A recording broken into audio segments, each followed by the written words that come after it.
Calendar not working on iPhone after the recent update. If you have issues with sync, calendar search, or not responding or refreshing, then try out these only 4 effective solutions to solve your problem. So let's get started.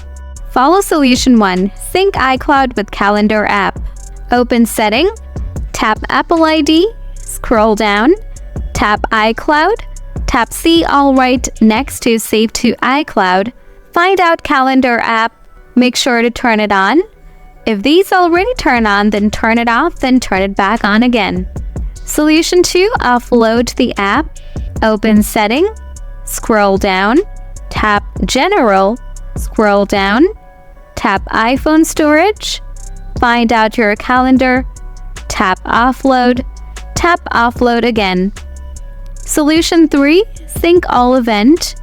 Open Setting, scroll down to End, tap App, tap Search, type Calendar, scroll down, tap Sync, select All Event. After that, restart your iPhone.